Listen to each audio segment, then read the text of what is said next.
Hello everyone. Microbes in human welfare NCERT का ये 10 chapter है, इसका लेक्चर 4। आज की वीडियो का हमारा टॉपिक है microbes in industrial products. Microbes in industrial products के भी 3 पार्ट्स हैं। First is A number fermented beverages, B number इसका पार्ट होगा एंटीबायोटिक्स और थर्ड पार्ट होगा इसका enzymes, chemicals, enzymes, bioactive agents. तो फर्मेंटेड बिवरेजेस क्या होते हैं? Alcoholic beverages, alcoholic drinks. ये एल्कोहलिक ड्रिंक जितने भी हैं ये फर्मेंटेशन की प्रोसेस से बनते हैं। तो कई बार क्वेश्चन पूछ लेते हैं कि फर्मेंटेशन की इक्वेशन क्या है। तो जब तुम फर्मेंटेशन की इक्वेशन दोगे तो इक्वेशन लिखोगे C6H12O6। क्या है ये? Glucose. C6H12O6 east saccharomyces cerevisiae, और ईस्ट के अंदर एक कॉम्प्लेक्स एंजाइम होता है जाइमेज एंजाइम।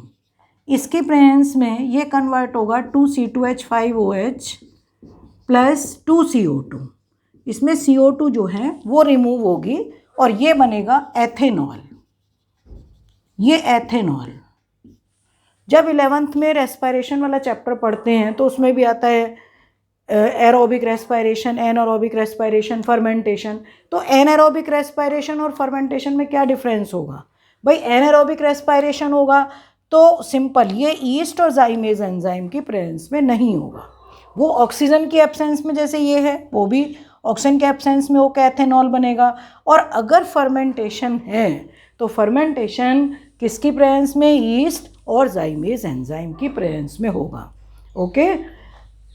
अब इसमें fermented beverages, microbes are also used in formation of beverages and antibiotics. अब देखो द 2 टाइप्स ऑफ ईस्ट में एक तो होता है बेकर्स ईस्ट और एक वाइन ईस्ट। बेकर्स ईस्ट अभी बेकरी इंडस्ट्री में जितनी भी बेकरी इंडस्ट्री होती है, चाहे वो ब्रेड है, बिस्किट्स हैं, फैन है, रस्क है, सब बेकरी इंडस्ट्री में यूज़ होती हैं। तो स्पीशीज़ है सैक्रोमाइसिस सेरेविसी।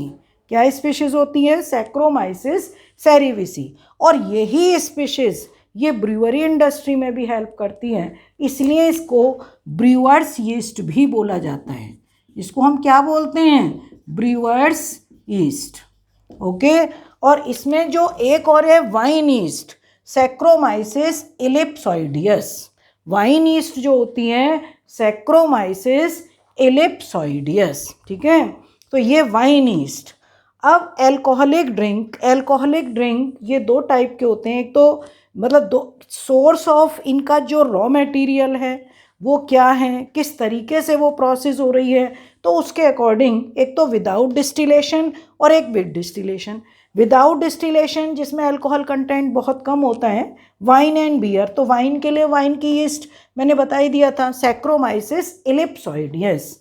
विद डिस्टिलेशन में एनसीईआरटी में जो है, अभी एनसीईआरटी से भी कराना है तुम्हें, whisky, brandy and rum.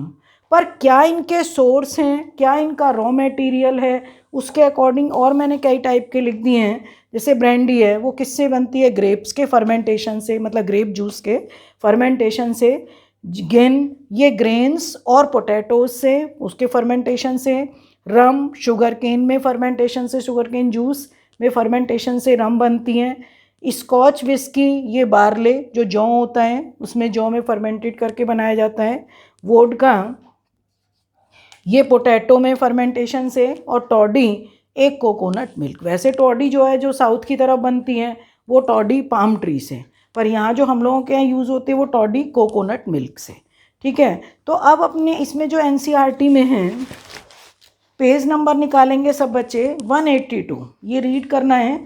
Microbes especially yeast have been used from time immemorial for the production of beverages like wine, beer, whiskey, brandy and rum.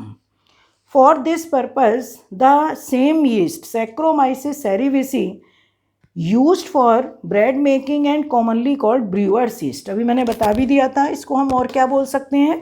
brewer's yeast is used for fermenting malted cereals. cereal means वही गेहूँ वगैरह अनाज जो होते हैं, and fruit juices to form ethanol. Do you recollect the metabolic reaction which results in the production of ethanol by yeast। तो ये चीज़ मतलब ये इक्वेशन यहाँ पर डालोगे, यीस्ट और जाइमेज की हेल्प से ग्लूकोज किस में फर्मेंटेड होता है, एथेनॉल में। वैसे ये 2 स्टेप प्रोसेस होती है, मैंने ये एक ही स्टेप में इक्वेशन को जैसे लिखते हैं वैसे लिख दिया है। Depending on the type of raw material used for fermentation and the type of processing with और विदाउट डिस्टिलेशन, विद मतलब without distillation, with distillation, different types of alcoholic drinks are obtained. Wine and beer are without distillation and whiskey, brandy and rum ये with distillation जिसमें alcohol content ज़्यादा होता है, इसमें alcohol content कम होता है। तो ये मैंने और भी एग्जाम्पल्स यहाँ पर डाल दिए हैं। अब इन्होंने ये कह रखा है कि the photograph of fermentation plant is shown, ये फोटोग्राफ।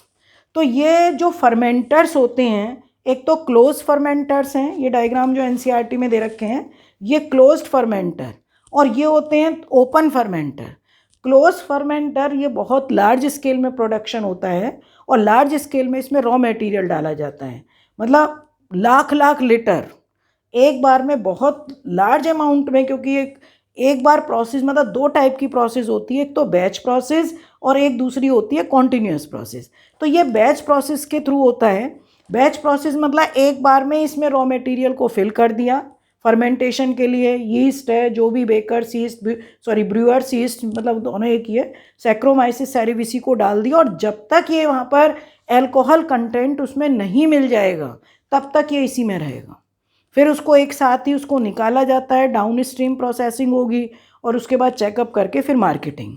तो ये चीज़ तो होती है क्लोज में। और जो ओपन फर्मेंटर होते हैं, ओपन फर्मेंटर कॉन्टिन्यूस प्रोसेस में क्या होता है कि regular removal of the portion of, जो भी ये पोर्शन बन रहा है कि पोर्शन ऑफ फर्मेंटेड लिक्वर, और उसको वॉश भी बोलते हैं, उसको निकालते रहते हैं, न्यू उसमें डलता रहता है। ये नहीं है कि पहला एक बार पूरा खाली करोगे फिर उसके बाद उसको भरा जाएगा वॉश करके, नो, इसमें थोड़ा थोड़ा जो भी बनता जाता है उसको निकालते रहते हैं डाउन स्ट्रीम प्रोसेसिंग के लिए और भरते रहते हैं, जिससे ये प्रोसेस लगातार होती रहती है। ठीक है, तो इसलिए इसको बोलते हैं कॉन्टिन्यूस प्रोसेस, और पहले बैच वाइज बैच होती हैं इसलिए उसको बोलते हैं बैच प्रोसेस। तो ये फर्मेंटर्स में प्रोसेस होती हैं डिस्टिल, मतलब जो वाइन बियर कोई भी बिवरेजेस बनेगी अल्कोहलिक बिवरेजेस वो फर्मेंटर्स में। ठीक है बेटा, तो इस वीडियो में इसका मैंने फर्स्ट पार्ट करवाया है, माइक्रोब्स एंड इंडस्ट्रियल प्रोडक्ट का फर्स्ट पार्ट करा है फर्मेंटेड बेवरेजेस। तो सब बच्चों को ये समझ में आ जाएगा। ठीक है, ओके बेटा, थैंक यू।